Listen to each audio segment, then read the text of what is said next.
Namna hivyo ndivyo ambavyo anavyoondoka Esther Mtebe katika kutujuza habari za michezo na burudani usiku huu leo. Bila shaka umehabarika vilivyo, na ndio tamati ya habari siku hii ya leo kutoka hapa Channel 10 Plus. Ulikuwa nami Juma Mohamed ambaye nilikupitisha kwenye habari za kitaifa, habari za kimataifa, sambamba na habari za biashara na uchumi. Uwe na usiku mwema, lakini tupate taarifa muhimu sana kutoka utabiri wa hali ya hewa Tanzania TMA usiku huu wa leo kwa saa 24 zijazo. Asante, uwe na wakati bora.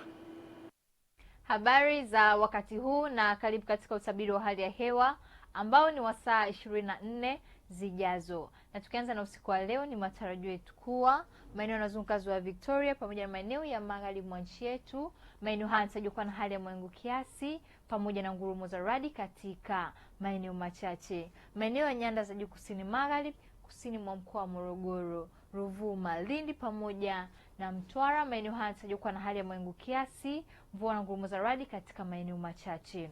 Wakati maeneo mengine ya nchi yanayosalia, maeneo haya yanatarajiwa kuwa na hali ya mawingu kiasi pamoja na ukavu kwa ujumla. Wakati mifumo ya upepo inatarajiwa kuvuma kwa kasi ya kilomita 20 kwa saa katika ziwa Rukwa pamoja na ukanda wote wa pwani, lakini pia kwa kasi ya kilomita 30 kwa saa katika ziwa Victoria, ziwa Tanganyika pamoja na ziwa Nyasa, na hivyo hali ya bahari inatarajiwa kuwa na mawimbi madogo. Wakati mifumo ya anga inaonyesha upungufu wa viashiria vya mvua katika maeneo mengi hapa nchini.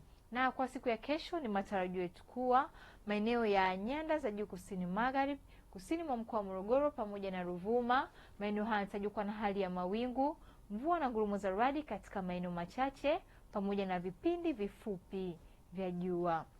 Maeneo yanayozunguka ziwa Victoria, magharibi mwa nchi yetu, maeneo ya kati mwa nchi yetu pamoja maeneo ya ukanda wote wa pwani, maeneo haya yanatarajiwa kuwa na hali ya mawingu kiasi, mvua na ngurumo za radi katika maeneo machache pamoja na vipindi vya jua. Maeneo ya nyanda za juu kaskazini mashariki, maeneo haya yanatarajiwa kuwa na hali ya mawingu kiasi, mvua katika maeneo machache pamoja na vipindi vya jua.